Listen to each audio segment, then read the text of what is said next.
రేవంత్ రెడ్డి గారు ఇటీవల ఒక అభిప్రాయాన్ని వెలిబుచ్చారు.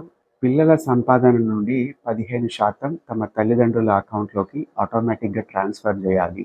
ఈ పరిస్థితులు ఎందుకొచ్చినాయి? ప్రతి ఒక్కళ్ళు తమ స్వేచ్ఛ, ఇండివిడ్యువాలిటీ, ప్రైవసీకి ఇంపార్టెన్స్ ఇవ్వటం. హక్కుల గురించి కొట్లాడతారు గానీ బాధ్యతలను విస్మరిస్తారు. నా కళ్ళతోటి తల్లిదండ్రులకు తిండి పెట్టని కొడుకులను, కూతుర్లను ఎంతోమందిని చూసినా. వాళ్ళ ఆస్తి రాయించుకొని వాళ్ళని ఇంటి నుండి గెంటేసిన వాళ్ళని చూసినా. బయట ఏదైనా సంఘం వాళ్ళు కౌన్సిలింగ్ సెషన్స్ పెడితే అక్కడికెళ్ళి వాళ్ళతో మాట్లాడుతున్నప్పుడు ఎంతోమంది పేరెంట్స్, వెల్ ఎడ్యుకేటెడ్, చదువుకున్న వాళ్ళు, రిటైర్డ్ ఎంప్లాయీస్, సమాజంలో ఉన్నత స్థాయిలో ఉన్న వ్యక్తులు వాళ్ళు ఏం చెప్తున్నారంటే, మా పిల్లలు పొరపాటున కూడా మమ్మల్ని వచ్చి కలవట్లేదు, కనీసం మేము చచ్చామా బ్రతికామా అనే బాగోగులు కూడా వీళ్ళు పట్టించుకోవట్లేదు. దీనికి గల ప్రధానమైన కారణం ఏమై ఉంటుంది? వీళ్ళకున్న కాన్ఫిడెన్స్. ఇప్పుడు ఎవడు పట్టించుకోవాలి, ఎవడు బాధ్యత తీసుకోవాలి, ఎవడు రెస్పాన్సిబిలిటీ తీసుకోవాలి, ఎవరు భారం మోయాలి. రేపటి కాల వీళ్ళు చచ్చిపోయిన తర్వాత మనం కోర్టుకు పోయి మన ఆస్తిని సంపాదించుకోవచ్చు, మన హక్కు తెచ్చుకోవచ్చు. సో కాబట్టి మనం హ్యాపీగా బ్రతుకుదాం, ఎటువంటి రెస్పాన్సిబిలిటీ లేకుండా అని. ఈ చర్య ఎక్కడ ఇంప్లిమెంట్ చేయొచ్చు?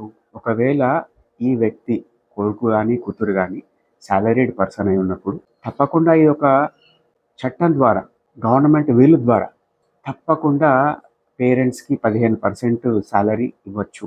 మనకు కూడా ఇండియా లోపల ఒక చట్టం ఉంది, maintenance and welfare of parents and senior citizens act 2007.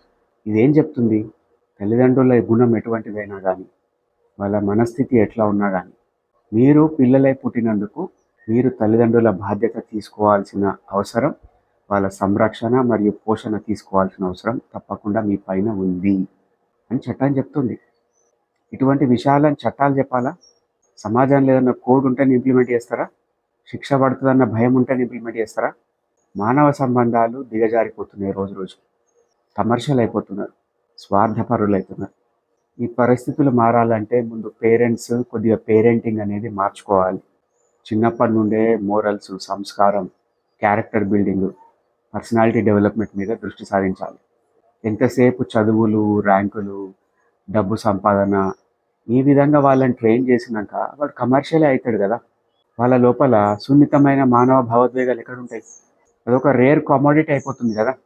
So parents కూడా ఎప్పుడన్నా గుర్తుపెట్టుకోండి, సమాజాన్ని అబ్జర్వ్ చేయండి, మీ పేరెంటింగ్ స్టైల్స్ లోపల కొద్దిగా మార్పులు తీసుకొచ్చుకోండి. నెక్స్ట్ థెరపీ సెషన్లో వెళ్దాం.